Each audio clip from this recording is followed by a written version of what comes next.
Claire looked at what was in her sister's hand. It was some kind of handmade plate.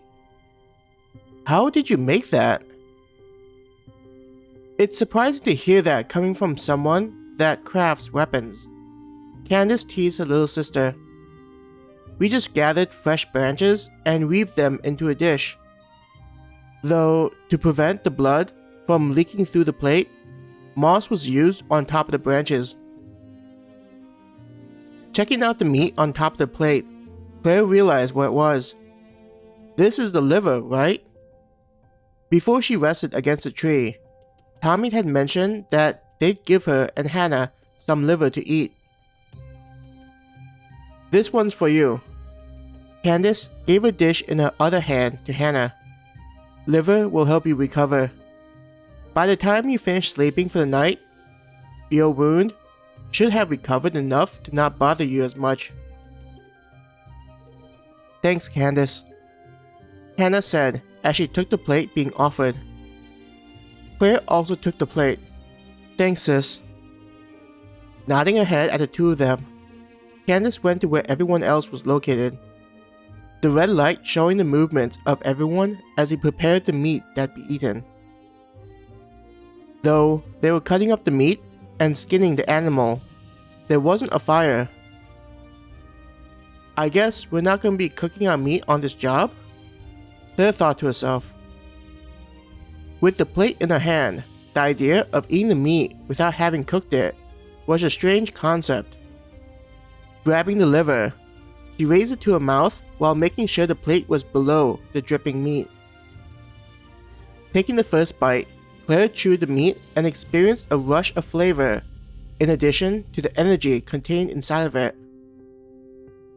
After swallowing it, that was delicious.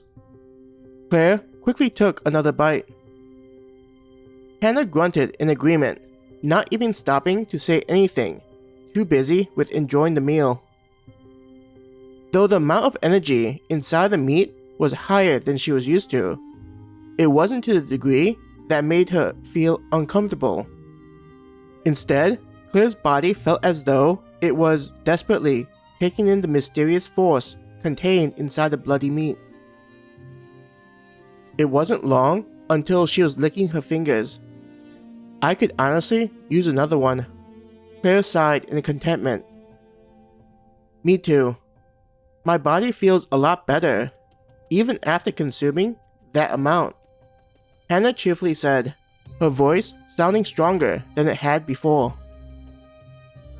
Noticing the difference, Claire asked, How's your leg doing? Is it still hurting? Hannah nodded. It still hurts a lot, but not to the degree where it felt like I was being stabbed with a hot rod. Raising her own arm, the one that had been bitten, Claire removed the leather armor that protected her forearm. She winced from the pain, blood making the leather stick to the skin below it. After peeling off the leather protection, she used the faint red light coming off from everyone else to check out how her wound was doing.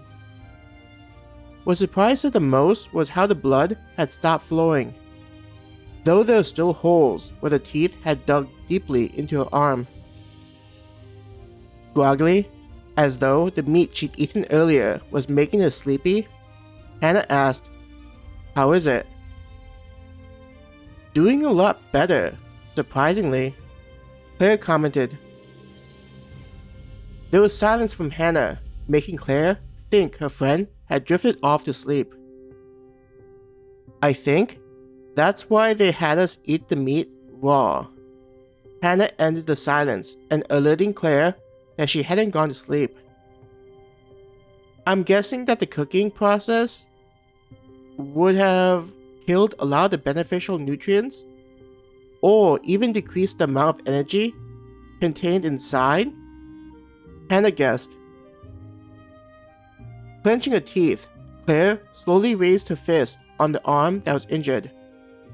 The act of making a fist felt painful, but at the same time, It made Claire understand how much her body had already healed compared to before.